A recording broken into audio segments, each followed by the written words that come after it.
the immune system and the emotional system have exactly the same role. That's the first point. The second point is they're not separate systems. Physiologically speaking, the emotional system, the nervous system, hormonal apparatus, and the immune system are all one system. And there's a whole new science, when I say new, 60, 70, 80 years old, called psycho and neuroimmunology, that studies the unity. So it's not even that all these things are connected, they're one. So therefore, when you're suppressing one aspect of it, you're also suppressing the other. So people that repress healthy anger, they have diminished immune activity. And this has been demonstrated. So the repression of emotions has a physiological function.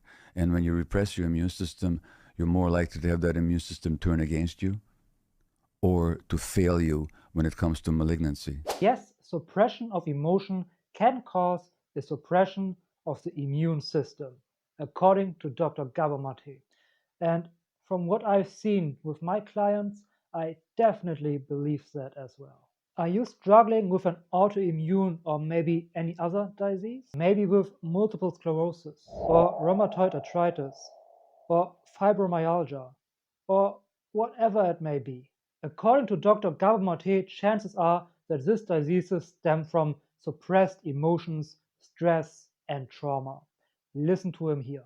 In Canada, where I live, an indigenous woman has 6 times the rate of rheumatoid arthritis, 6 times the risk of developing rheumatoid arthritis now than anybody else. Now, this is in a population that never used to have any autoimmune disease, let alone rheumatoid arthritis. Now, their rate is 6 times. Now, the average physician is trained to understand rheumatoid arthritis as a physical event of the immune system turning against the body and damaging the joints and the connective tissues and so on. Why that happens, when you actually study people's lives and the scientific evidence, has to do with people's lives and their social existence. Why indigenous people in Canada? Because they're the most oppressed and the most stressed and the most traumatized segment of the population. And that has everything to do with the physiology of rheumatoid arthritis. Now, we always need to keep in mind that correlation does not equal causation. There could be thousands of different factors at play here. But if we look at the numerous different examples, it looks very, very likely that emotional suppression, stress, and trauma play a huge role in the diseases we develop, especially when it comes to autoimmune diseases. Let's listen to what Gabor says here about MS. Women and multiple sclerosis. In the 1930s, the gender ratio of multiple sclerosis was 1:1. Now it's 3.5 women for every man, which immediately tells us it can't be genetic, because genes don't change in a population in 80 years. Can't be the environment or the climate, or can't be the climate or the food, because that didn't change more for one gender than the other. What is it? When you look at who develops multiple sclerosis, it's people who suppress their own needs, who serve the needs of others ahead of their own, who don't know how to express or even experience healthy anger, who tend to be very, very nice people, to have trouble saying no. So it looks like your immune system is just doing what you tell it to do.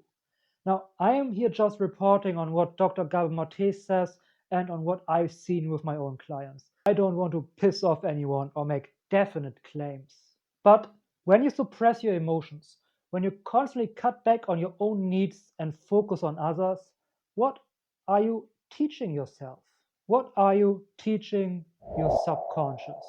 And in turn, what are you teaching your immune system, since your subconscious is in control of almost everything? Well, I leave that for yourself to answer, but it seems to make a lot of sense that physical issues are linked to emotional issues. Gabor puts it like this. When I looked at the people who develop autoimmune disease, it's always related to stress, and particularly people's coping styles. So people with autoimmune disease typically repress their emotions. They don't know how to be in contact with their healthy anger, They tend to suppress their real selves to fit in with society and with their families. And essentially, when people don't experience their healthy anger, their anger doesn't go away. It gets suppressed. turns against themselves. Now, our emotional apparatus is very much connected to our immune system. In fact, they're part and parcel of the same system. When our emotions turns against us, our immune system can turn against us as well. Mm-hmm. In this society, because so many people are not allowed to be themselves, they have to kind of suppress who they are in order to survive and fit in, we're getting more and more autoimmune disease, is my view. Lots of evidence for that. Never mind terminal illness. People with multiple sclerosis who've been told they have to be on medication for the rest of their lives, they're okay without medication now and they have no symptoms.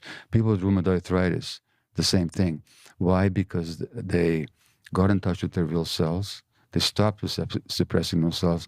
They stopped trying to please everybody else. They said, who am I? What do I need? What are my interests? What do I need to say no to? What do I need to say yes to?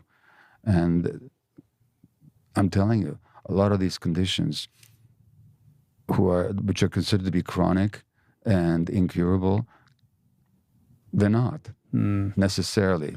So yes, there are lots and lots of cases where these so-called incurable diseases have been resolved. Dr. Gabor also talks about other physicians who have made the same experiences with their own clients or who have looked into his work and agreed. And I think one can definitely say without a doubt that looking at the emotional issues and the psychological problems from a person throughout their entire lifetime should definitely play a much bigger role when it comes to treating physical sickness. We all know that stress plays a role when it comes to, for example, stomach ulcers.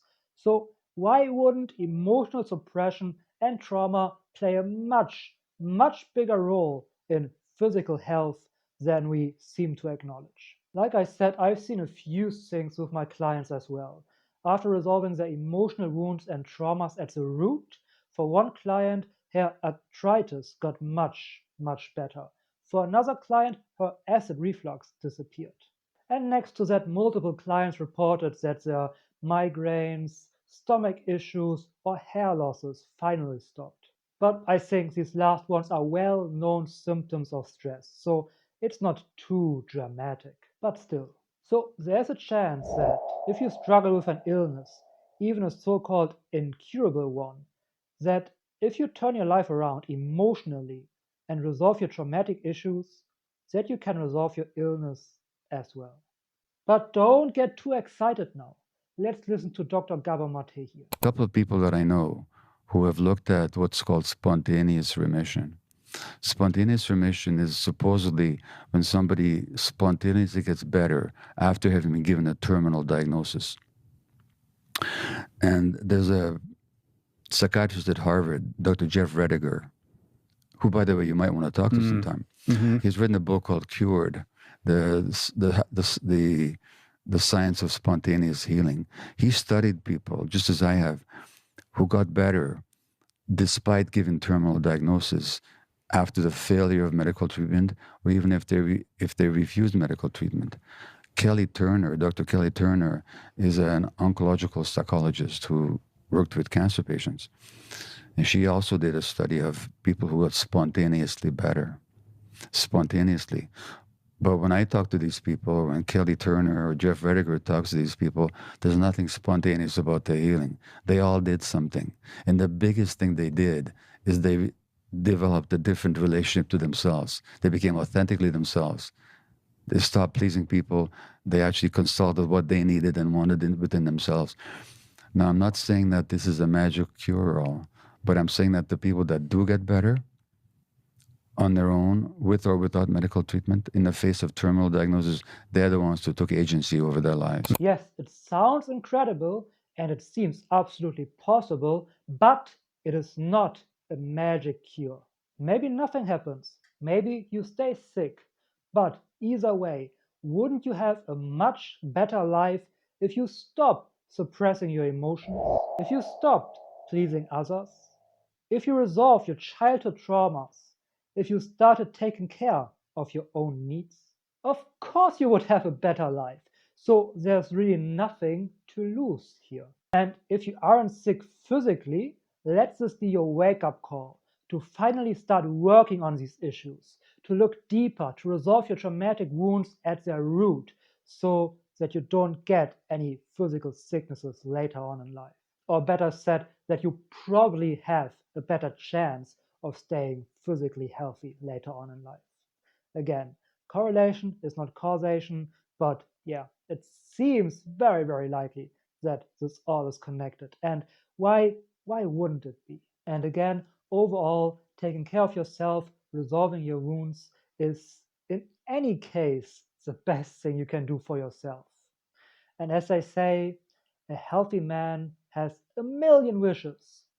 A sick man only has one. If you want to start resolving subconscious wounds, be sure to check out my free subconscious mini course down in the description below. Very, very important here to understand is that your subconscious mind does not work logically. So some techniques may seem silly or like they don't make a whole lot of sense. That's because they are designed to work with your subconscious mind, not with your consciously thinking neocortex. That doesn't matter a lot when it comes to trauma and emotional wounds. We want to engage your subconscious. And right over there, you find another breakdown of Dr. Gabor. Here it talks about trauma, what it is, and how to resolve it. So be sure to check it out.